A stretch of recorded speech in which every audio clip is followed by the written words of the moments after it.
এই যে অনেকগুলো রেস্টুরেন্ট আছে এখানে, খুব সুন্দর। এটা রাস্তার পাশে হলেও এমনভাবে সাজানো গুছানো, মানুষ চলাচলও সমস্যা হবে না এবং রাস্তা দিয়ে গাড়ি বা যাই যাক তাতেও কোনো সমস্যা হবে না। আমি আছি এই মুহূর্তে কম্বোডিয়াতে।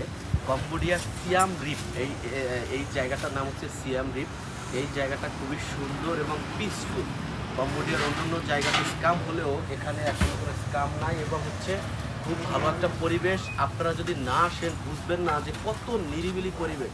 তো আমরা একটা লেকের পাড়ে আছি, লেকের পাড়ে আমরা খাবো। আমি একটু দেখাচ্ছি। আমরা এখন এই যে খাবারগুলো, আমরা যদি খাবারের মেনুগুলো আমরা দেখাবো এবং দামগুলোও দেখাবো।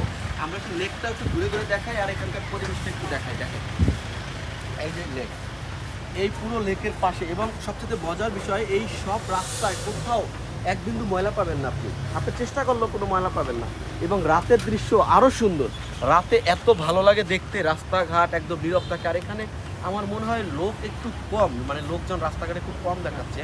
পরিষ্কার পরিচ্ছন্ন নিরিবিলি গাড়ি যাচ্ছে, যাদের মতন কোনো হর্ন নাই, কোনো শব্দ নাই, ঘোড়া নাই, বাড়ি নাই। অত্যন্ত সুন্দর। যদি কেউ কম্বোডিয়াতে আসেন তাহলে অবশ্যই সিয়াম রিপ, এই জায়গাটার নাম হচ্ছে সিয়াম রিপ। কম্বোডিয়ার রাজধানী থেকে যদি আপনি বাসে করে আসেন তাহলে আপনাকে 6 ঘন্টা স্পেন্ড করতে হবে এবং ভাড়া নেবে আপনার কাছ থেকে $10 থেকে $13। অ্যাকচুয়াল ভাড়া $10। তো $13 চাইলে আপনারা কাস্টমাইজ করে নিতে পারবেন বা আপনারা বলে নেগোশিয়েট করে নিতে পারবেন। আর বিমানে আসলে মাত্র হচ্ছে আপনার বাংলা টাকা 5,000-6,000 টাকার মতো পরে। 40 মিনিট থেকে 1 ঘন্টা লাগে হচ্ছে বিমানে আসতে। তো এইটাই হচ্ছে কথা। আর এখানে কোনো স্ক্যাম নাই, কিচ্ছু নাই। এখানকার মানুষ খুবই ভালো।